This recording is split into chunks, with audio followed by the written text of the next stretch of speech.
All right, I committed the first theft, I guess, off this car.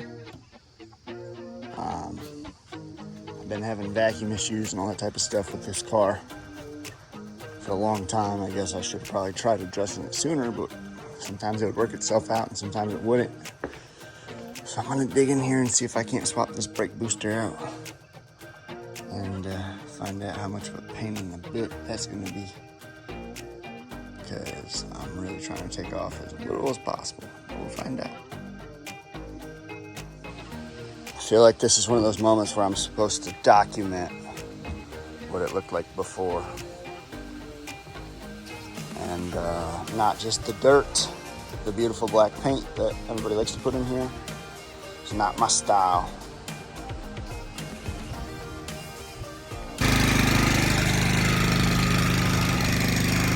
About to see what this car can turn into. Both the good or the bad.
So I had this all painted and such, but my OCD was kicking in while I was doing it.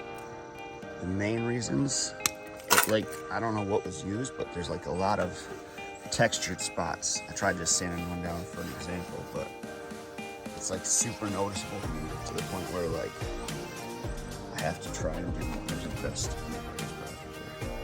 It just don't look smooth. So I'm gonna see if I can do something really good. Find out, I guess. Well, that turned out to be as much fun as I thought it would.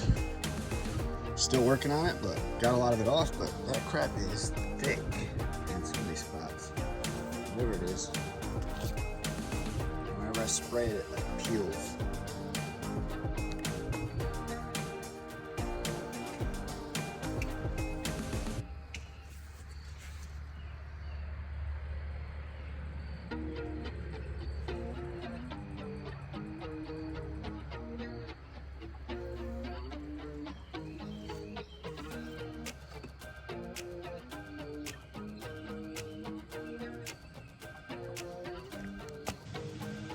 Not completely satisfied with how it's done right now, but knowing the quality of the paint job that's going into it, it's more than satisfactory.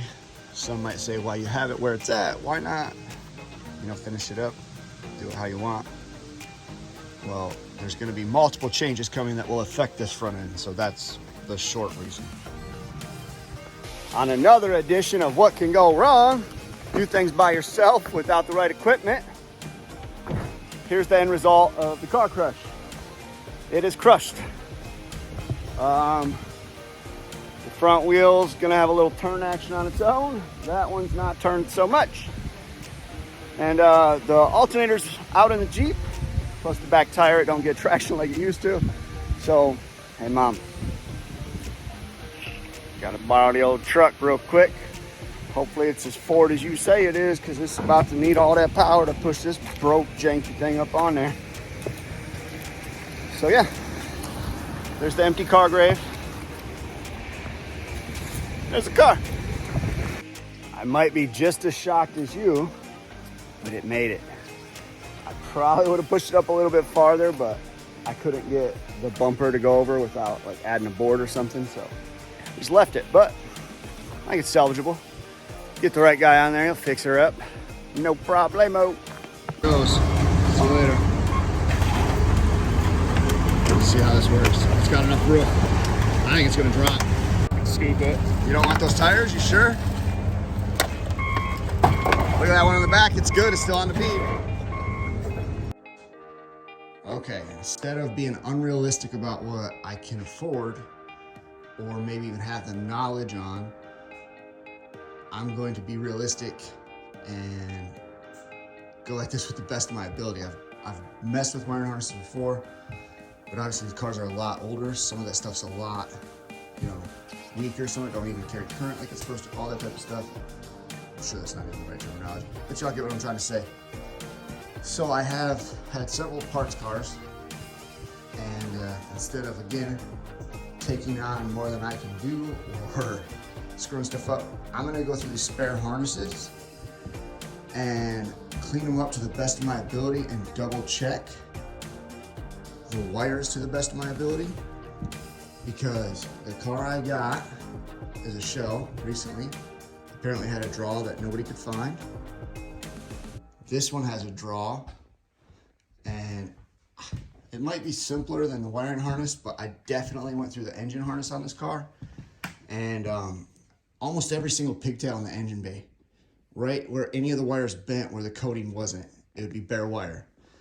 So hopefully I don't regret this, and yeah, only one thing to do, and that's get started. And yay!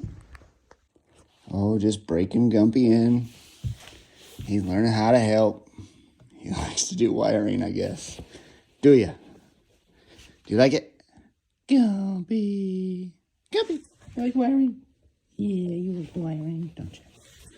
You little dork. You don't help very well when you're sitting on my work spot. Gumpy, what's this? What's this? What's this? Huh? No, you're over it. So, just so I have some footage of the along the journey type stuff, is I got the front brakes off. I pulled the coilovers out. I'm gonna drop the front subframe. I might just go with the bushings there.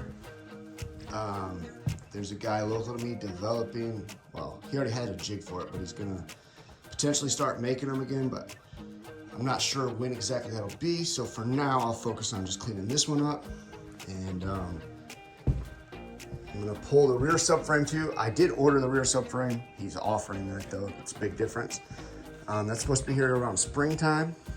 Regardless, I gotta pull the axles in the rear end. I went way more into the primer and stuff than I wanted to on a lot of this. I hate the fact that any of it has bare metal, but there was something on here. I have no idea what it was, but it was so freaking thick that sanding it just wouldn't even touch it. And on the spots where it didn't sit good, you can tell, but so I'm doing what I can with that. So that's gonna be a whole nother fiasco, but basically, this car's basically gonna be a shell, like a real shell. So let the work continue. That's where I'm at right now. Oh, I just pulled the drive shaft and exhaust so I could pull the front subframe down. So yeah, that's where we at. So I think I'm either too picky on wanting a rust-free car, or I'm too picky for the year, because I don't want to be doing all this extra crap.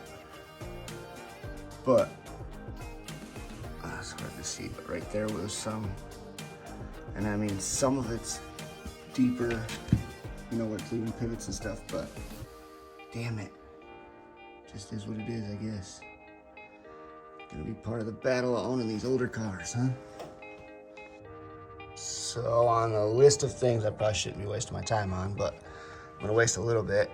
I already tried pulling down some here, but these drip edges, I don't know what the heck they're technically called, but on both cars I've gotten, they seem flat.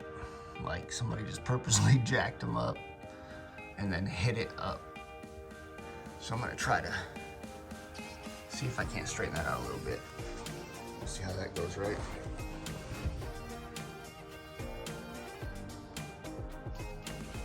I don't know if there's Obviously there's not a forward facing camera, but I just got the good rear end out of Rackford, and I put the spare LSD I have in there.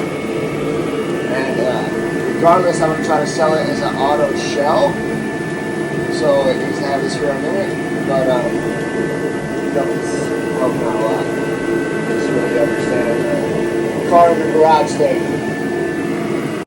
So I haven't looked much into it, but this sunroof don't seal properly, and it obviously affected a lot of the stuff inside here. So like the seats and stuff is what I'm referencing. So there's definitely some rust in there, and they were pretty hard to get out. Dumpy, hey, don't you do it. Don't do it. Again, so part of me genuinely wonders if I'm too picky or what, but see, I know that's from weld, some of it, but like the rust in here, pretty real. And by that, I just mean like it's beyond just being on the surface. And it's almost this whole front floor area. So probably seems like I'm being dramatic, but I don't feel like I am.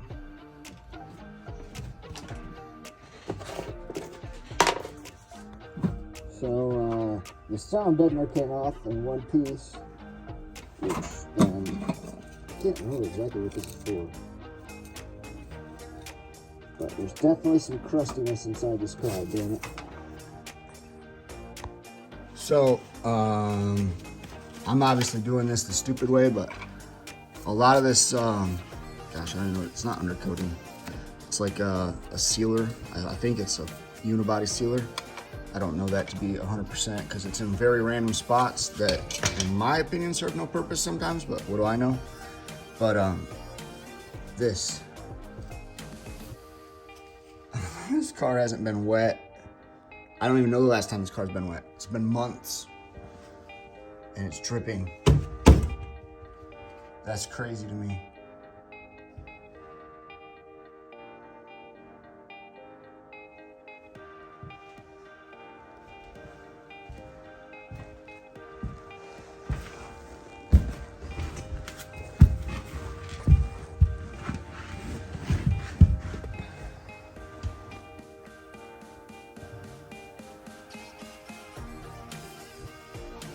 So I don't really got much for updates as far as actual progress. I just took the hatch off right now.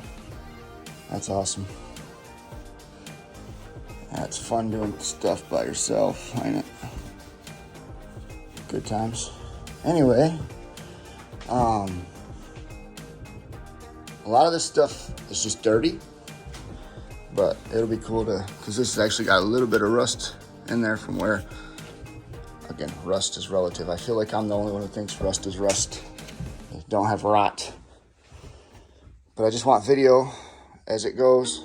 I'm about to drop the rear end, potentially the gas tank. And all of my reasoning behind that is just to get stuff out of the way and make sure there's no rust before I start putting all my time and effort into this car.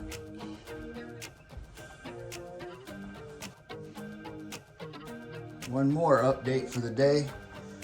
Got the subframe out. And see, I think one thing that gets underestimated a lot, because like this is a Southern car, even if it's not rusty, when you don't use it, it just sits, man. These things just get disgusting and crusty. And digging back here, I'm not finding too much rust. I mean, just a tiny little spot. But yeah, so I ain't gonna get too crazy. And that's obviously a problem area, so. Yeah, the other side's about the same. I haven't even done any digging in that yet. This was kind of jammed in there, and none of the brake lines actually come off. I had to disconnect them in the front. I left them on the pressure line, just pulled them out through the wall. Well, since I'm using the fuel lines, probably to put back in the other car, and I had trouble with that normal fitting that everybody tries to make sound super simple, I left the fitting. I need to come under here and get a lot of better film of where all these exhaust brackets are. Wow, that's not even an exhaust bracket. Oh, that is not in the camera. This one, I like that this was put in for the gas tank. I know that they had issues with the loader being too hot. It's not pretty, but it functions just fine. So, yeah, I mean, it's nasty. Again, I don't think it's like anything you shouldn't expect on an old car. I mean, geez, how old are these guys now? But yeah, it's pretty dirty, pretty grody. Fun stuff. So, about to pop all this stuff out, and I'll have a clean shell underneath.